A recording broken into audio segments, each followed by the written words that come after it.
average, no, across all of the Pinoys interviewed in that, 25 to 50,000, yung feeling nila saktong okay yung retirement ko. So how do you get, starting from the target monthly income na alam kong komportable ako, this will vary per person. When you have a chat with them, you can start from 50,000 or 25,000. Times 12 so that you know how much you need annually, and then times 25 so that you get how much that has to be as a single big lump sum so that pwede kang mabuhay on interest earnings from that fund. No?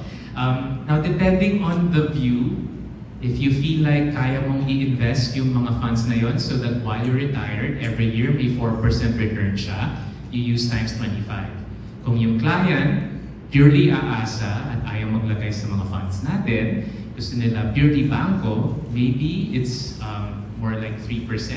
So times 33 actually. Kung feeling nila 2% lang yung makukuhang return, then it will be times 50. No? So depending on their outlook, that's how you determine the big amount. No? So let's say someone figured na, hindi naman siguro ako matatalo sa inflation. Roll ko sa time deposits, may konti akong investment sa equities na lilipad naman on some years. So we put here 50,000 times 12 times 25, 15 million yung kailangan for retirement. Depending now on what they think they can achieve as returns, but basically this would be a rule of thumb. So ito na yung magiging discussions natin with our clients because they have different products. It will show a slide later that summarizes it. We have clients who already have solid fund builder, who are building their funds. We have clients who have abundance, right, at 65.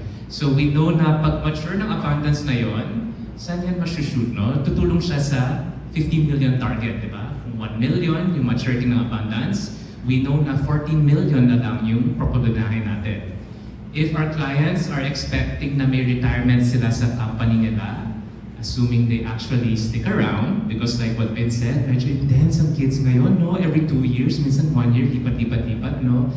But assuming they actually hang around somewhere, or we're talking to a millennial or Gen Xer na nag-tenure na, or baka yung client nyo is from Insular Life kasi never naman umaalis ang mga Insular Lifers, no? So, yung retirement might be bigger that will help address yung